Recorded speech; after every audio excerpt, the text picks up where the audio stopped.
Dragon Ball Z Kai includes numerous characters for us to fall in love with. The highly determined, self-centered, and edgier Vegeta, with whom is my favorite. The family saboteur, series protagonist, and golden god that is Goku. The son of the strongest in the universe that is Gohan, and countless others who make a tremendous impact.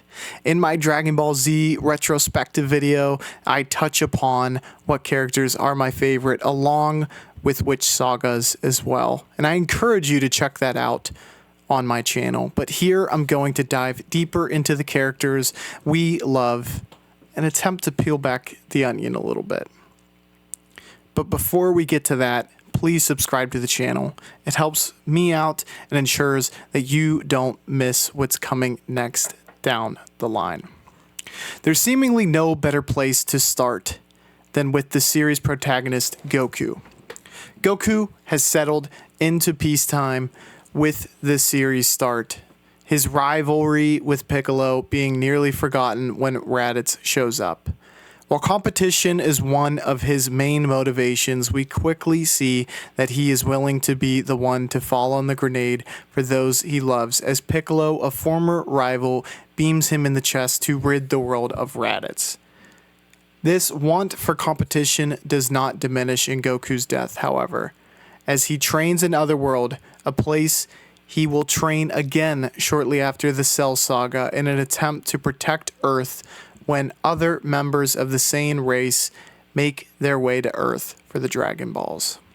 Goku represents the ultimate competitive spirit, someone who only wishes for the greatest challenge there is, but is hindered in his first notion only to be responsible for those he loves.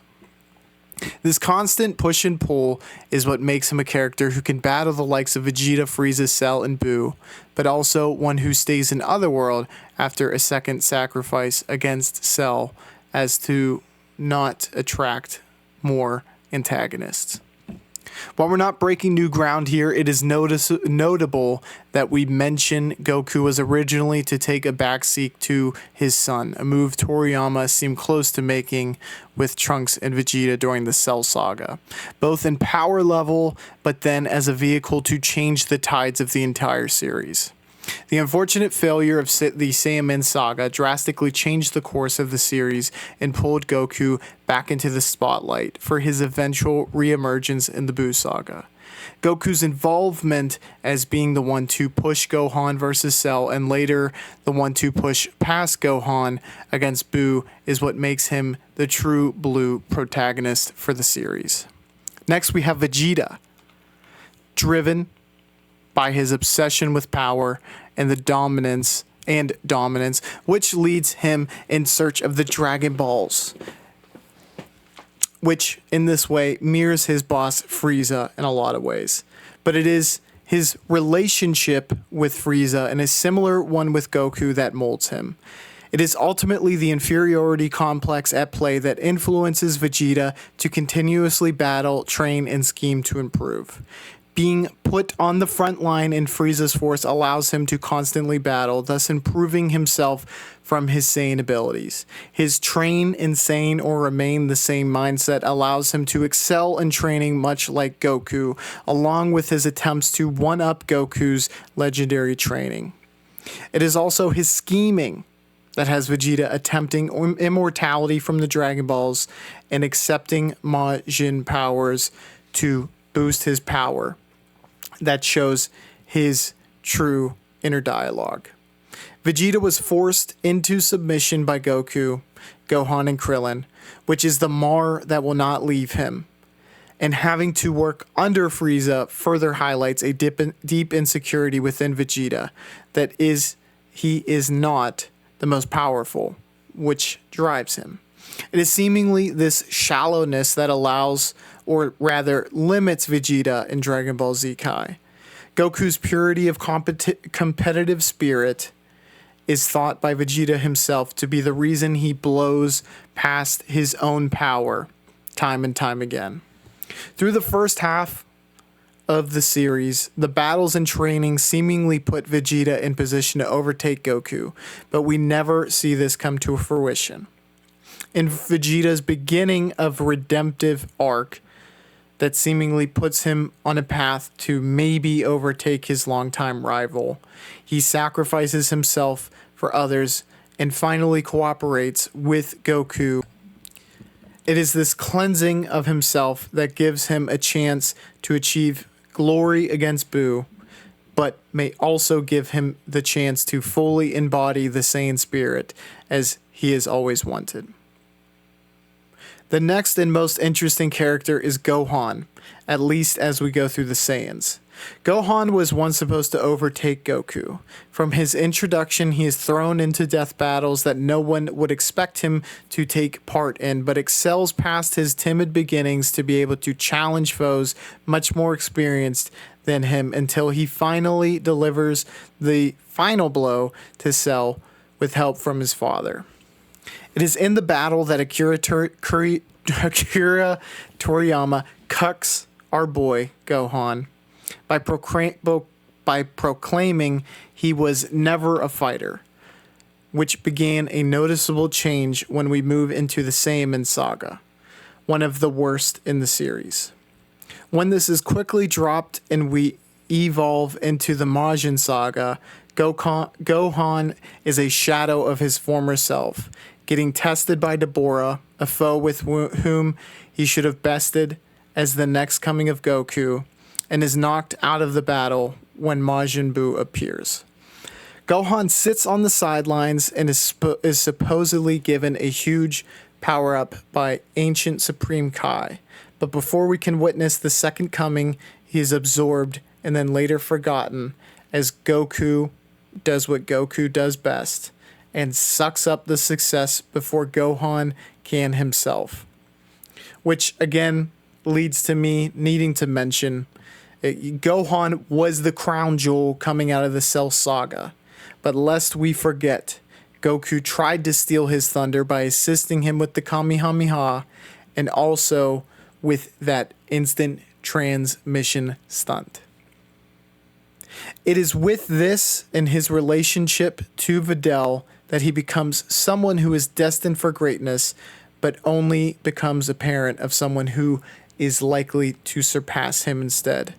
Maybe learning from the failures of his father. To finish up the Saiyans, I combine Trunks and Goten because they are very much linked as kids. Before we get to child Trunks, we are introduced to adult Trunks, son of Vegeta and Bulma, a man who gets power from dad and sick-ass hair from mom. Adult Trunks is an absolute unit who makes an instant impact through killing Frieza and Frieza's father. In the Cell saga, he is thought to have overtaken his dad, but thus shows serious battle inexperience because he made the fatal flaw in his power calculations of not factoring in speed and only power, an error his father rubs in his face. From this, we can see that Trunks is direly missing the wisdom that would come from growing up with the likes of Goku and Vegeta, but has the purity of heart to help and do what he can. This is shown in both child Goten and Trunks as they are given VIP treatment even in comparison to Gohan. While Gohan was bodying henchmen in the Frieza saga, Gotenks was born showing power that rivaled the great Majin Buu and even had him on the ropes. Super Saiyan Gotenks was breaking power scales as Gohan was just trying to keep himself as the third highest powered good guy on the good guy team. Now, fusion is a highly influential variable in the equation, much like Super Saiyan was as Gohan was on the come up. But the youngins in this case were on the cutting edge.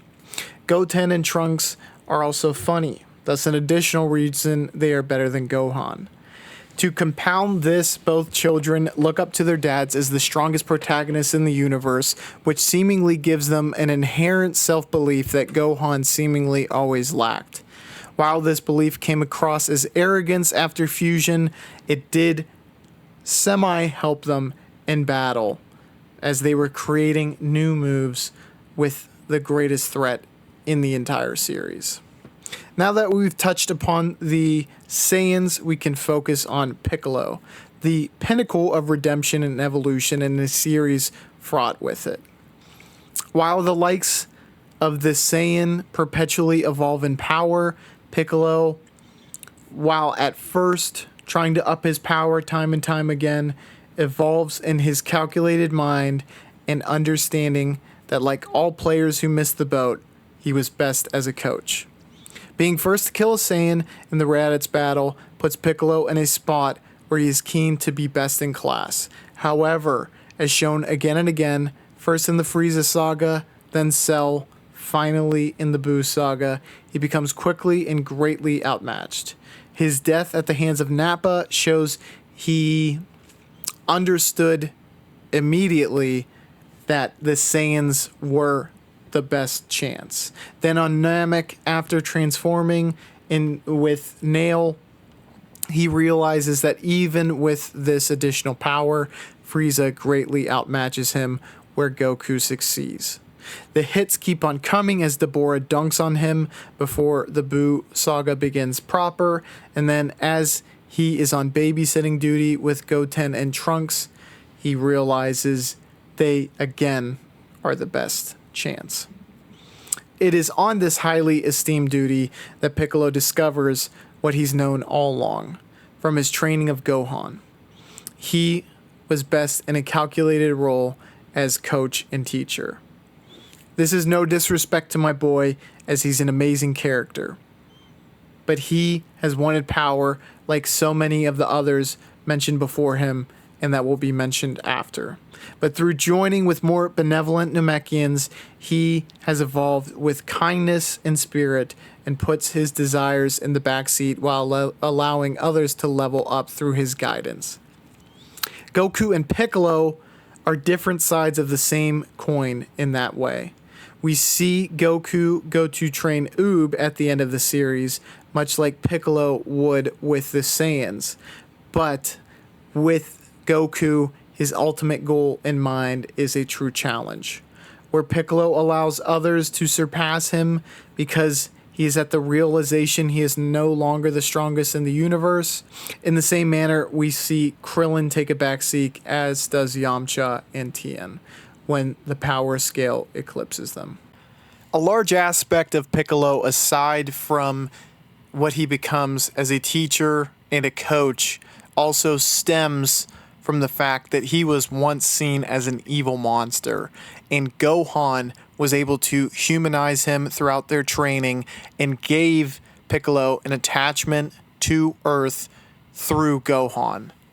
And I think he sees something similar in Goten in Trunks that he saw in Gohan, and that he can be humanized while he's Namekian, but he can be looked at as peers rather than adversary moving forward, which in turn allows him to work on the side of good because they have ceased painting him as the villain. Now on to the villains. Frieza has been touched upon in Vegeta's segment, but bears repeating as he is one of my favorite villains. Frieza is not fully transformed until absolutely essential, which shows he has a sort of god complex to Vegeta's inferiority complex. It is Frieza's ambition towards immortality that shows he wants to bring this complex to fruition. He has been so above and beyond the universe up until Goku's triumphant victory that he lounges in a pod rather than walk. However, the battle on Earth not only opened his eyes to the Dragon Balls, but likely to greater threats. If there could be a challenge to one of his valued warriors on Earth, there might be larger looming threats in the dark recesses of the galaxy. We can take this as his inspiration to seek immortality, not only as a way to self-realize his godly image, but as a way to protect himself if he ever were to be properly challenged. This is the way we see Frieza so decimated after his eventual defeat. Not only has he been cut down quite literally, but his self-image has shattered at the revelation that he is not the universe's mightiest. I believe this is why Trunk dispatches of him so simply come the android saga, because he is already broken. Next, we are greeted by the androids, created by Dr. Gero. Dr. Gero created the androids to combat Goku after he faced defeat by him in Dragon Ball. His curiosity and need for revenge is what led him to ultimately creating the means of his own self-destruction.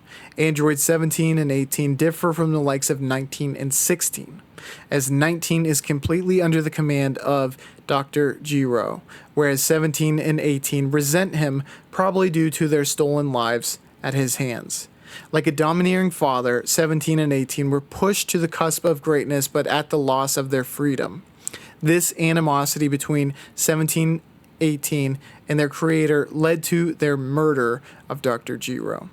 In the timeline we follow in future Trunks' timeline, we see differing motivations and characteristics.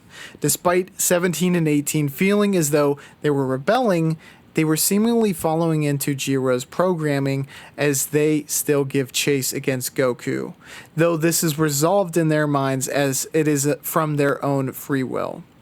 In the future Trunks experiences, the androids are weaker but simultaneously drunk with power, both stemming from the fact that they did not have Goku to challenge.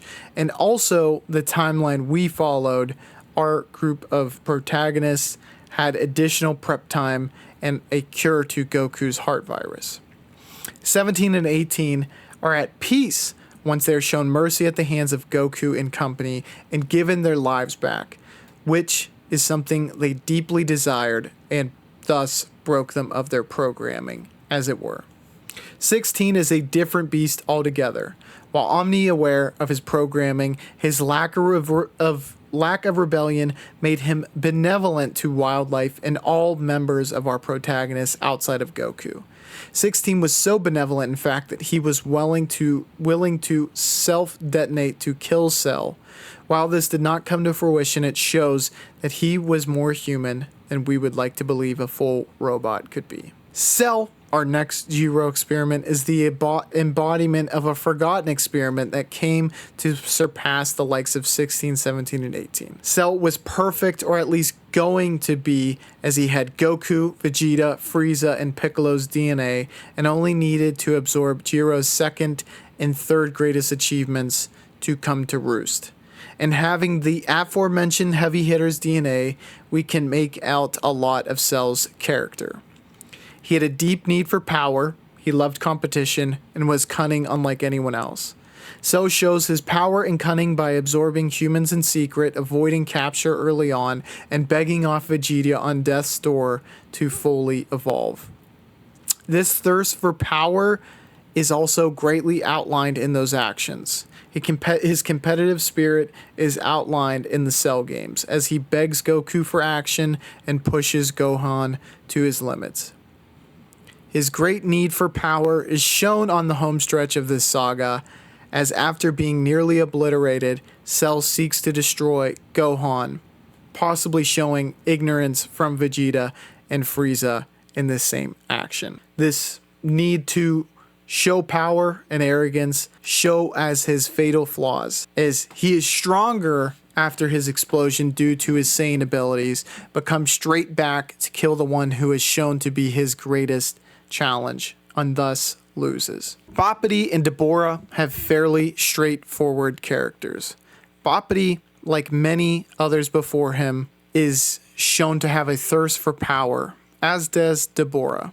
Due to Boppity's diminutive side, he must capture the strength of others by giving them the ability to become stronger and holding them underneath him like a slave. While Deborah is the demon in this equation, it is doing deals with Boppity that is akin to doing a deal with the devil. It is Boppity's thirst for power that brings upon his own downfall, as his father's creation, Buu, kills him because he is too pushy and looks at him like his other slaves.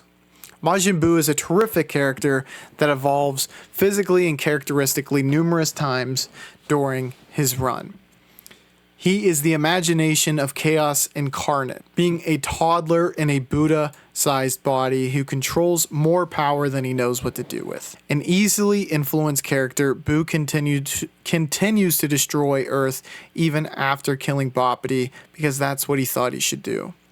Buu shows a good heart when confronted with this by Mr. Satan, but quickly splits when the thought of being harmless comes to a head when his dog is murdered. The evilness of Buu absorbs the kind Buu in a way to show his darker aspects outweigh his positives and or overpower them when in conflict. Much like a child, he cannot overcome the want for violence when dealt a hand that does not please him. Adult evil Buu is not unhindered from the attachments and only keeps Mr. Satan and Bee alive because of the good Buu in the dark recesses of his mind. He will stop at nothing to destroy and wants great battles as well, showing many similarities to Cell and Vegeta early on. Buu wants to display his power, but is not against showing underhanded tactics to get there, such as absorbing Gotenks and Gohan. Even in his adult form, Buu shows a childlike mind in that he does not take losing lightly. Once Big Buu is thrown from the brain of adult Buu, Kid Buu is born again. This original Buu is pure chaos, destroying planets without even stepping foot on them and trying to kill as many as quickly as possible. Goku, Vegeta, and Big Buu are merely obstacles stopping Big Buu from wreaking pure chaos and destruction on the universe. Once Big Buu is completely separated and Kid Buu extinguished, we get a clearer picture and more kinder picture of Buu. While still gluttonous, which harkens back to his more evil depiction and gluttony being a deadly sin, it is shown more akin to a Santa Claus-esque characteristics, and he is shown to be still deeply loyal to Mr. Satan. To finish things out, I'd like to end with Mr. Satan, who is supposed to be the fill-in for most bad politician stereotypes. He takes credit off the work of others and uses this to climb the social ladder. He is all flash and no substance, though he is shown to be truly capable in the Buu battle, where it is his trust for the public and their trust in him that saves the universe. While originally a parody character, he is shown to have skills which had only been used for himself in the past, but now have been wielded for the public at large. I hope you liked this, and if you did, please subscribe, and I will catch you on the flippity flip. Bye, y'all.